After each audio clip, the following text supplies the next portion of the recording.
Thank you, Mr. President. A point of personal privilege. Who has the floor? Mr. President, the past 24 hours has given me a great occasion to reflect. And I can remember when I was first elected to this body, not yet sworn in, and I attended the Senate Finance Retreat. I hadn't seen Dick Saslaw in years. And the first thing he does, he doesn't say hello, he doesn't say welcome to the Senate. The first thing he does is he comes up to me nose to nose, as only he can do, and says, "This ain't the House." And I got it.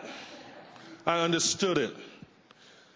I understood what he meant, and over the course of those first few months and years, I understood that this is supposed to be a very different place than the other end of the hall. And then, Mr. President, I watched as our current President of the United States won 2 elections and carried this Commonwealth in both elections. And I listened to the rhetoric and I listened to the histrionics, and I started to wonder, Mr. President, am I part of the problem? I took to heart last year. I didn't do much about it, I'll admit it. But I took to heart last year when the senator from James City County took the floor and chided us, many of us on this side of the aisle, for being the reason that Virginia was the brunt of so many jokes, and that we were somehow inflaming things and setting a fire to Virginia's reputation. And Mr. President, I took it upon myself to say, after this last election and hearing the President's wonderful acceptance speech, that I was going to do a little bit better. I was going to try to communicate with the other side of the aisle and try to extend some of the courtesies that I know the senior senator from Fairfax meant when he said, "This isn't the House."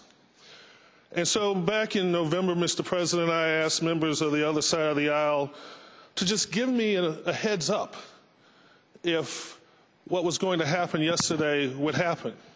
And I was assured I would be given that heads up. I didn't ask anybody to vote against their caucus. I didn't even ask anybody not to do anything. I just asked for the courtesy of a heads up. I wasn't given that courtesy, Mr. President. I began to reflect on everything, and I do a lot of, actually my oldest daughter reads more than I do, but I like to think I do a lot of reading. And one of the books I've read, Mr. President, is a wonderful work by a theologian by the last name of Hendricks called The Politics of Jesus.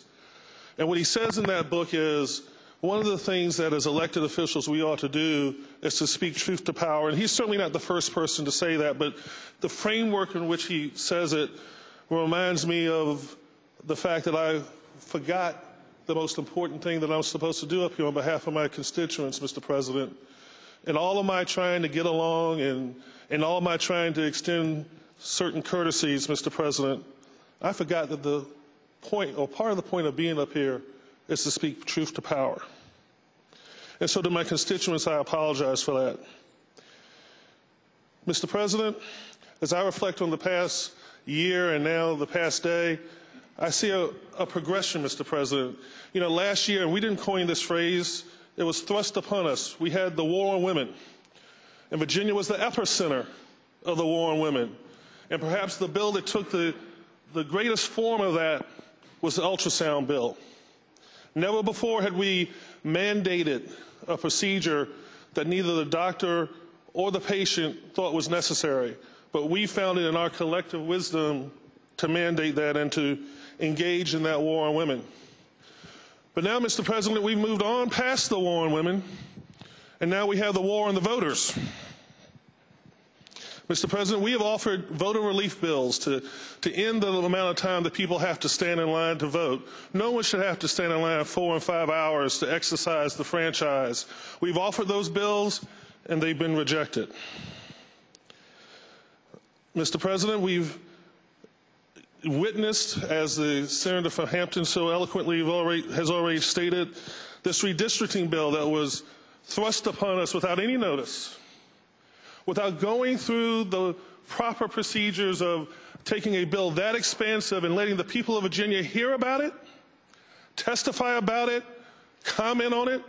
Oh, and Mr. President, it was done under the guise of being good to black folks. Mr. President, I have to echo the comments of the Senator from Hampton when I say, where was that concern in 2011 when you had an opportunity to create a second African-American influence congressional district?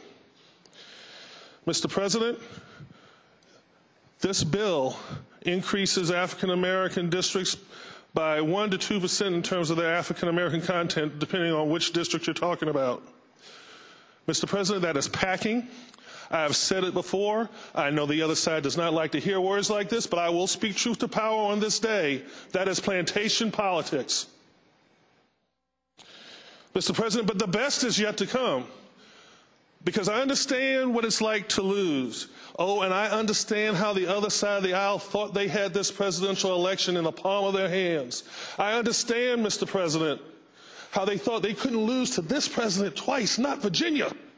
I understand, Mr. President, oh, the economics were this and the economics were that, and the demographics of this and the poll data says that, but they lost another election in Virginia, Mr. President. And what do we see? I like to call them the sore loser bills, Mr. President. Mr. President, there are bills before this Senate that would take how we allocate electors and turn the election results on their head. Instead of the President of the United States receiving 13 electoral votes for carrying the Commonwealth of Virginia, there are bills pending in this chamber that would make that a 9-4 vote in favor of Governor Romney. That is war on the people of Virginia. That is war on the voters to take their result and seek to turn it upside down. Mr. President, they worked hard last year to change the rules. We went through voter ID and voter this and voter that. And guess what? The result didn't change. And so what do we have this year? Oh, well, you know what? We got to go back to the voter ID bills. And even the conservative newspaper, the Richmond Times-Dispatch, says that the burden is on the other side of the aisle to show why this is necessary. Mr. President,